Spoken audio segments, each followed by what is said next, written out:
Let's chat! Participants during the original broadcast are invited to join in a live discussion using the chat box below.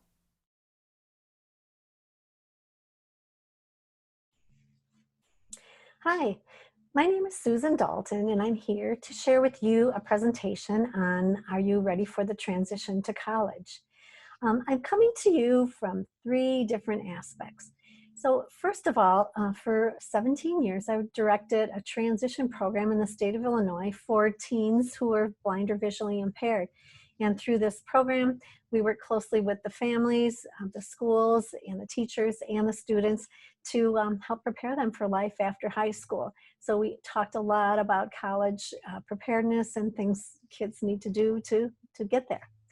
Secondly, I've been an instructor on the faculty at Northern Illinois University for a long time, teaching courses in special education, transition, and most currently, I'm teaching courses in vision rehabilitation therapy. So I have a lot of experience as a faculty at a college, and I often have students in my class who are blind or visually impaired as well. And thirdly, and most importantly, I come to you as a parent of 3 adult children who have all navigated the college process. 2 of my children have albinism. So I've gone through this with all of them and just seen how things work well, some of the obstacles we've encountered, and some of the things we did that made it successful. So let's start with the presentation, and I'll put on my slideshow for you. Okay, are you ready for the college challenge?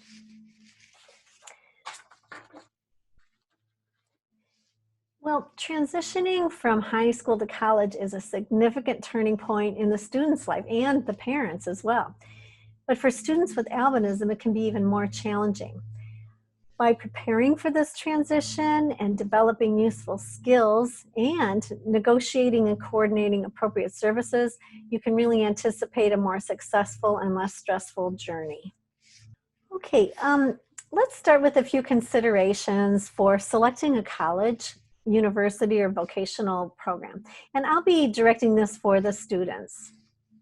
First thing, you really want to follow the same steps as other high school students. And the important thing is that you, the student, are taking control and seeking out information that fits in with your interests. Don't think that everything will be taken care of by your vision teachers, your counselors, or special education program at the school. This now becomes your ballpark, and you're the star player. You want to be sure to start early. Juniors in high school should begin thinking about what they would like to do after high school, or if not before that. You want to start thinking about, like, what jobs do you want to do? What careers or vocations are of interest to you? What type of training or education is needed to get to these careers? What's the best school to meet your needs in these areas? And then think about your resources. So are there teachers or counselors who is going to be the best resources for you to get information about this? Now there's 5 critical skills for all college students. Number 1 is technology. Competent and efficient computer skills are essential to success in college, employment, and independent adult life.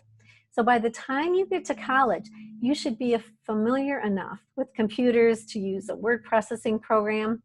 You want to be able to type, edit, format, and print papers. You should also be able to create slideshow presentations, spreadsheets, send and receive mail, navigate the internet. And then if you use assistive devices, you really should know how to use these efficiently, how to troubleshoot if problems arise, and then how to find alternative modes to access information should you encounter difficulties. Colleges generally assume that students are going to be arriving on campus with their own technology. You may be required to use campus computers for various courses, so find out ahead of time what these might be so that you can be prepared for their use. Communication and self-advocacy. You really need to be prepared to connect with other students, college personnel, and instructors. Know how to express yourself clearly and explain your needs and abilities openly. And be aware of your rights as an individual with a disability and be able to advocate for yourself if necessary. Organization. By this time, you should have developed a system for organizing your important information. Keep things so that you can access them easily, and also so that you can direct someone else to find them as well. By keeping organized, you're going to save yourself a lot of time and frustration.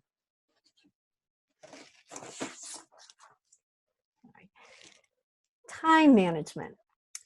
Set priorities to know what's most important to focus on first. You want to look at the big picture so that you can space out your tasks rather than finding yourself at the end of the semester with an impossible load of projects to complete. And then when planning your class schedule, be sure to consider travel time between locations as well. Your time as a college student will not be as structured as it is now, and it'll be up to you to maintain your own schedule. And you won't have anyone looking over your shoulder to remind you of what you're supposed to be doing. And then the last thing would be just the basics. Do you know how to meet and greet people? Can you manage money? Can you do laundry? Can you feed yourself? Prepare a simple, healthy meal? And then basically how to problem solve.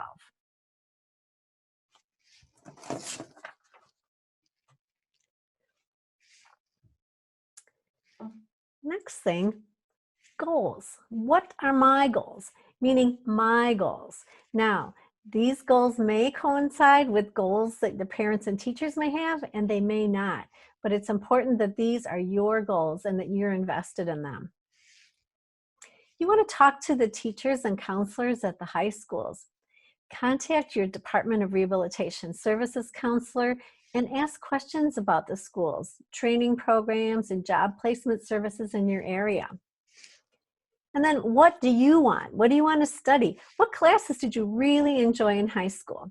And then what occupations interest you? And do you know about occupations? So, find areas of interest and think how that can turn into a job. Does your high school or college have a career center or job center that could help you?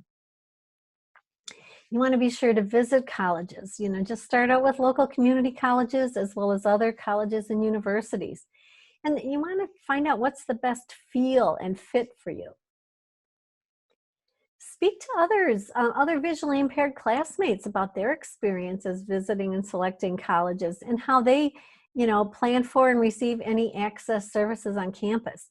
Perhaps you can learn things to do and things not to do from these good friends. And be sure to relate your goals to the real world. Will studying this topic prepare me for a job? Could I support myself independently doing this particular job? And, keep up to date. So knowing what jobs are really in demand is going to be very important for you. How prepared am I? Which college or university or after high school training program that you choose depends on your answers to these questions. So let's see how prepared you are. How prepared am I academically? So you want to gather information such as grades, class rank, ACT, SAT scores to evaluate yourself. Also list which classes you attended in regular education, maybe resource services or higher level classes. And realistically know where you are academically. Some students may need developmental reading, English, or math skills before a typical 100 level English class. Okay, how prepared are you socially? Do you meet new people? Do you make friends? Join activities easily? Are you responsible for yourself? Can you manage living on your own? How independent are you? What's the longest period of time you have lived away from home? Do you want to stay close to your family or live, some distance away? Now, this is a big one. How about your activities of daily living? Can you manage your own money? Can you write a budget and keep it? Can you live between deposits of money? Also, do you do your own laundry? Can you sort, set, turn on machines, measure laundry detergent, use a dryer, set the temperature, fold and hang up clothes after they're dried? That's what's supposed to happen. Also, can you manage a cafeteria style setting for meals? And then how do you manage your own time? Independently, do you manage your own time, or do you rely on family members to remember homework or time to leave for school, etc.? Do you make your own appointments at school or socially? And do you keep these appointments on time? That's going to be a very important skill for you to have. Okay, so when you look at some of these considerations, think, well, yeah, I am ready to go. I'm all set. But then sometimes people look at these and they say, I'm not sure. I'm not sure I'm ready. So here's some things you can do. First of all, you might benefit from some additional services before jumping into the full-time college scene. Some of the choices. You may be able to extend high school. Individuals with special needs can go through the age of 22. You could take more advanced coursework, specific training for needs due to visual impairment as well. Another option would be to find some college prep training programs. It might be through the Division of Rehabilitation Services or Blind Services. There may be some in your state, or there may be some in other states that you could go to that just do specifically college preparation. You can look into local transition programs. There are some available through the school districts locally, and there might be some available through state schools for the blind that could be of benefit to you. Or instead of just jumping into school full-time, you might want to take a few courses at a community college before going into it, full force, and see how you do that way. And this way you can maybe find specific areas that you need to work on, before tackling the whole college process. Okay, so you've decided to go off to school, but now you need to talk about support services. You may need some, but some people need more than others, but you need to find out about these. And my advice too is to, regardless of how much you feel you need to sign up for these things, look into them ahead of time and just be prepared in case something comes up. So first of all, make an appointment to meet with someone from the Special Services Office or Centers for Students with Disabilities at any college you are considering. Take this time to identify yourself, with medical documentation as a student with disability. And at this meeting, you can discuss the types of accommodations that were arranged for you in high school. What do you need now? Explaining your disability. This is a good technique for advocating your own needs at college. So here's some examples. How do I arrange for my textbooks, texts, handouts, and things like that to be enlarged or provided electronically? How far in advance does this need to be done? How do I take notes in class? Can I tape my notes? Are note takers available? Remember, each class has different demands. What kinds of adaptive equipment is available on campus, and where are they? Does your office provide training on any of this equipment? Is the library accessible for research purposes? And is there someone there that I can go to for any needs that I have that I might encounter? What about transportation systems available on campus? Very often campuses are large locations, and when it gets cold out, it's difficult traveling back and forth, but do they have systems available on campuses to the college classroom halls, to the dorms, but also to the neighborhoods, to shopping, etc.? And can you leave campus? You don't want to be there all the time. Sometimes you may need to go home or go to another town. Like, how do I leave and come back? What about orientation and mobility training? Is it available to students on campus, and who would be the contact person? Some people provide these services and some do not. So you need to ask that, and it might be something you need on occasion. And when you think about it too, classes change every semester, so you could be going to different locations in a matter of 4 months' time. You have to find somewhere new to go. So find out about O&M training as needed.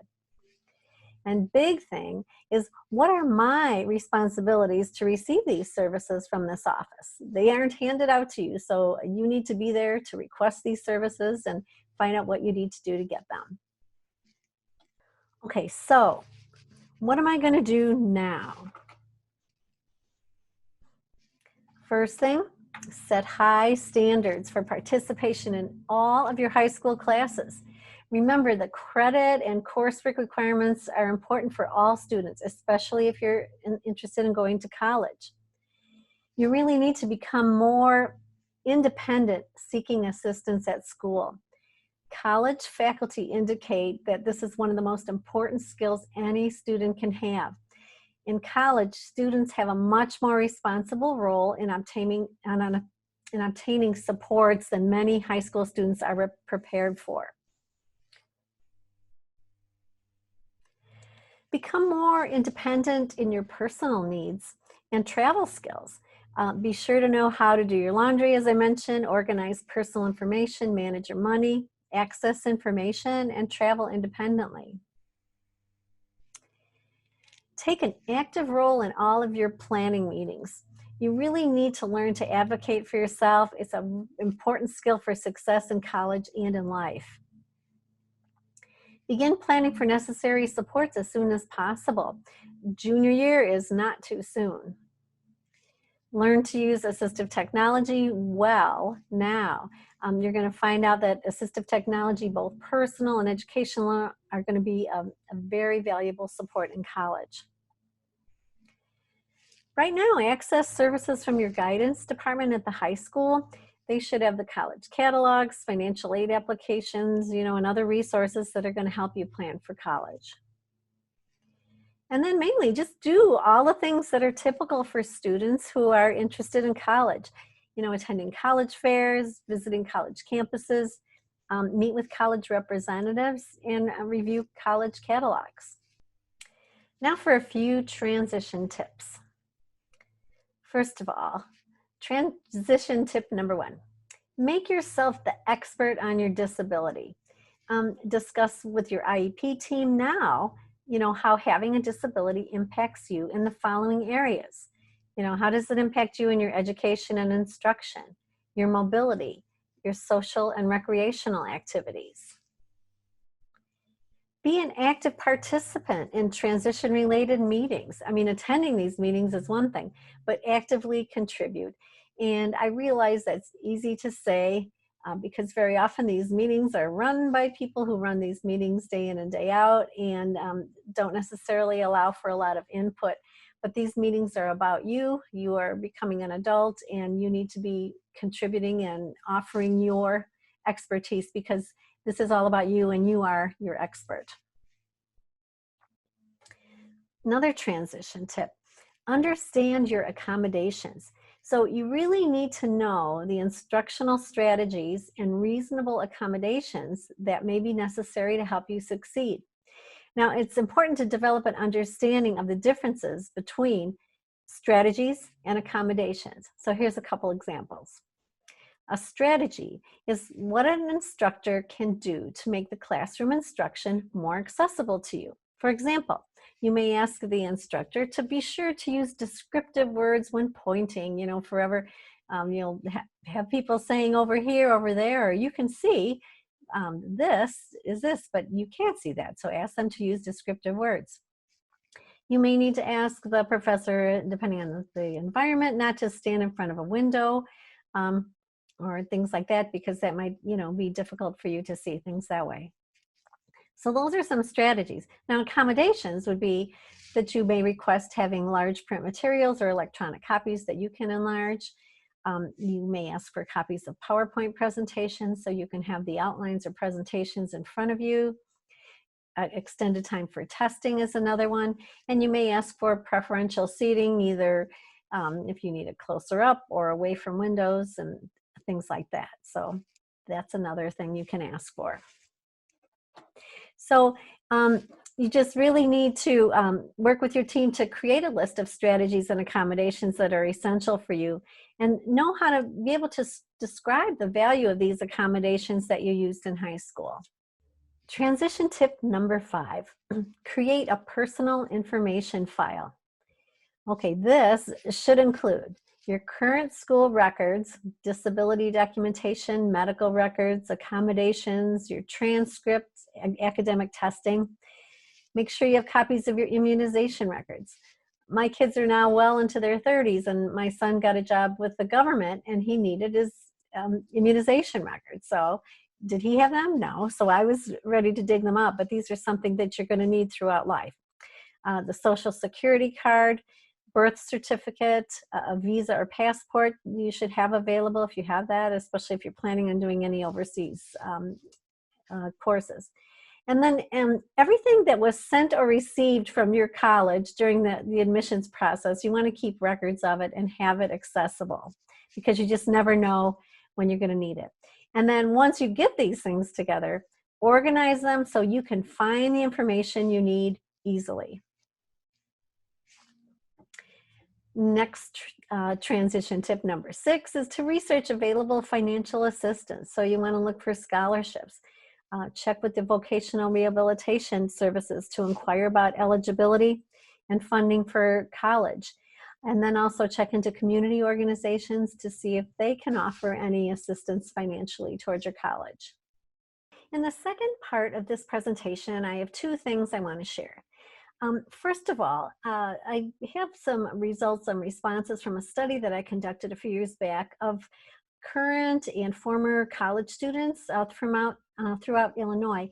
There were nearly 100 responses, and the students had a lot of information to share about what they found most challenging, and also advice that they want to give to students coming into the process as new college students. And then the second part would be advice to parents on things that the family can do in this process. So let's go back to the slideshow, and we'll hear some words of wisdom from the college students that I heard from. Okay, so this group was interviewed, and here's their advice to you. First of all, make sure you have a Division of Rehabilitation Services counselor. I mentioned earlier to find out if you're eligible for services, and if they are able to provide the services, be sure to take advantage of them and have them be there alongside of you to offer advice. Next thing, no one can speak for you in college. That is like parents, guardians, or teachers. Speak up when your needs are not met. Think about campus accessibility when choosing your college. And there are plenty of resources for financial services to attend college. Speak to professors and Office of Disability Services about your needs. And speak to academic advisors about your pursued career and/or goals. You may start out with one area of interest and end up switching, and this is very, very common in college.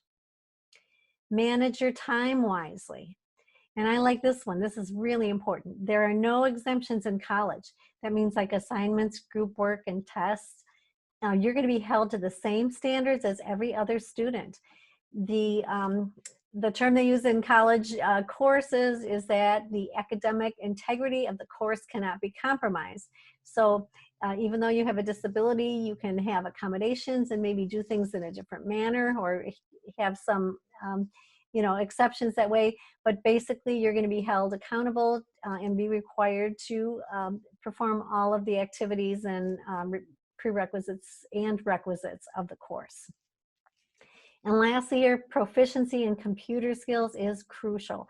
And as I mentioned before, not only knowing how to use the computer, but how to troubleshoot if something goes wrong. Where do you go? How do I get this fixed, and what else can I do to make things work?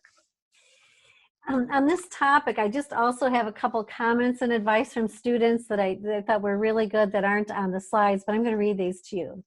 I love this one first. Don't take classes because your friends are in them. You really need to move at your own pace. And don't be scared of the years ahead. There's going to be challenges, but if you can persevere, you will set yourself up for a better life.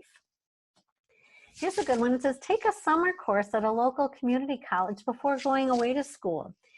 Make sure you visit the school, walk around the campus, try using their bus system, and practice walking from your dorm to your classes. And make sure you contact your instructors ahead of time to introduce yourself. And personally, as a college instructor, I always appreciate when the student contacts me ahead of time, because I really want to make sure I'm prepared for that student. And if someone walks in the first day and tells me they have all these major accommodation needs and I wasn't prepared, it makes me feel bad, and then I'm doing a disservice to the student as well. So talk to them ahead of time.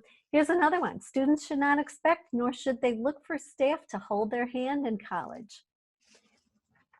There's a couple other good ones I had to share.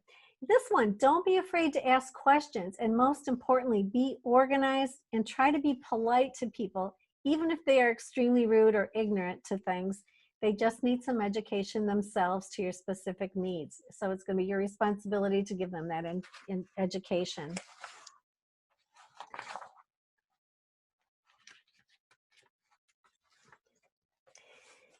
This one's important. Even if you don't anticipate using or needing any services, register with the Office for Students with Disabilities.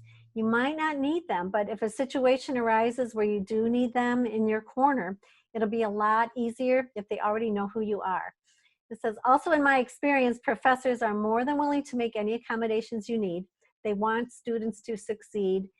If you need help, just ask for it. And this one, I would tell high school students to not hide who they are. Also, when around other students, don't try to fake like you can see things. Most can see through it, or eventually it will catch up to you. This one's good. Try to speak up for yourself. Sometimes people will actually listen. And maintain a sense of humor. You might need it for times when nothing else works. This one is really, really good. Don't wait until you are failing a class to accept that you need help. Also, don't let your disability stop you from participating in regular college experiences, because you will regret it later. Find an activity or a club or an organization, a radio station, newspaper, something that you can get involved with. Have someone talk to you about your decisions and can help you through the transition process. Don't always try to solve things by yourself. It's good to collaborate with others. And then lastly, says the most important thing I can say is this: be prepared to advocate for yourself a lot in many different situations. You will have to advocate for yourself not only with professors, but people like residential advisors, other students, and possibly even your disability support personnel.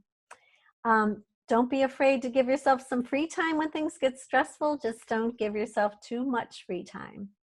And lastly, try not to act like it's the end of the world if you screw up once in a while. It will only add more stress to the stress you already have. So hopefully you'll find those bits of wisdom helpful to you when you go through your college process. Now let's end this with talking about the role of the family in the transition process. So here are some steps that maybe can help assist you in the process.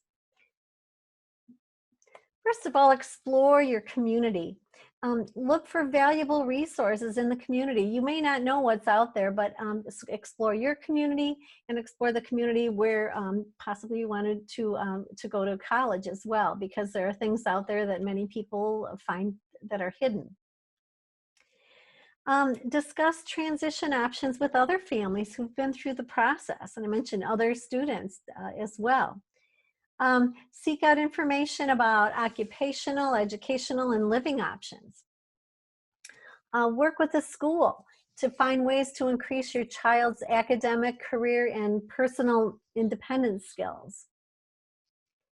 Help your child develop the ability to communicate his or her needs, and make sure they are able to tell their preferences and interests to the school staff and other professionals. So often parents are there and do the communicating for the child, and it really does them a disservice, because when they get to college, they're really going to need this skill very often. Observe the kind of things your child can do independently and the areas where he or she may need assistance. So this is a time for starting to take a look at them and seeing how they do things. You might see them, preparing whole meals and doing things you were surprised they could do, but then you might see them struggling with others. So be on the lookout now for things that might be important for you to know about. Make sure you participate actively in the meetings with the school and other professionals. Help your child to obtain key identification documents. I mentioned before about having a file like their social security card, their state ID card, paratransit cards, things like that.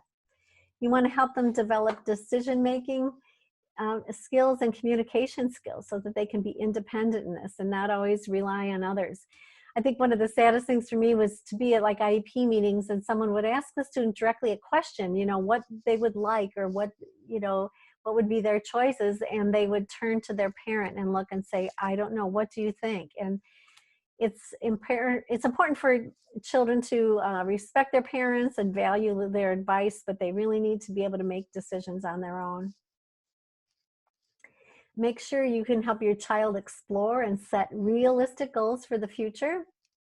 Help enhance their positive self-esteem and assist them in developing independence by, including self-reliance, self-advocacy, and self-management skills. Use actual home life opportunities to teach your child daily living skills, like banking, shopping, cooking, cleaning, and laundry. If you're doing your bills, have your child sit down next to you and say, hey, do you have any idea how much electricity costs? And talk to them about things like that and the system that you use to pay bills. So get them in there and get them involved. You want to promote good money management, budgeting, and savings. Let them have a system, and when they run out of money, find out, problem solve. What do they do when they're out of money and need to wait a few days before any more comes? So make sure they're aware of that. Now, regarding employment, make sure they're aware of the world of work. What jobs are really the hot jobs. Right now, like the tech jobs, they don't necessarily even need a 4-year college degree. Some specialized technical training, really a lot of jobs there, a lot of skills in the trades and things like that. So be aware of jobs that are available and in demand. Help your child locate and obtain a part-time job or a volunteer if they can at all possible, beforehand. And really reinforce work-related behaviors at home. So that would be like grooming or knowing how to dress for certain situations, etiquette, following directions, completing chores, being on time. These are known as the soft skills. And that's really an item that comes up a lot in employment issues now, is that not so much the work skill that they need, but just these soft skills like knowing how to communicate, how to be on time, how to respect others, work as a team. So reinforce any kind of these skills at home. And don't forget recreation and leisure. It's not all about work. So provide opportunities, for such leisure time activities as sports and daily exercise and hobbies. Encourage your child to participate in social activities with peers and other, health and fitness activities as well. Teach your child how to utilize community-based resources such as the library, recreation facilities, transportation. Take trips on public transportation as much as you can, and go shopping in stores. So much is done online now, but just knowing how to do that and making sure you reinforce any safety and security issues that way. Then, as far as working with the school team, really work actively with your special education team to make sure the plan is successful. So the whole purpose of the transition plan is, first of all, that it's the student-centered, that it's their plan and where they want to be headed, but making sure that the special ed team is sharing all the information that you're going to need, provide you with resources on what you can do once you're out of school, because it's going to be really important to have that information. And during this time while they're still in school, stay in close contact with the child's teachers. If you have concerns, bring it up with them and see how you can address them before it becomes a serious problem. I've given you some things to think about, some information that you might be able to use when preparing to transition from high school into college or vocational training or community college or just to the workforce. I'm going to provide some information for you that you can get through NOAA that might be something that you can look at. I have like a college readiness checklist and some other handouts that I can provide as resources for you afterwards. So good luck during this process and enjoy the ride. The Michael J. McGowan Leadership Scholarship Award was established by NOAA in 2008 to recognize leadership and empower young people with albinism. The intent of the scholarship is to enhance educational opportunities for students with albinism while celebrating dedication and outstanding leadership qualities similar to those exhibited by NOAA's current and past leaders. NOAA awards one scholarship annually to a NOAA member with albinism residing in the U.S. or Canada who is enrolled in an undergraduate program at a U.S. or Canadian institution of higher education. For more information about the Michael J. McGowan Leadership Scholarship Award, visit www.albinism.org/leadership.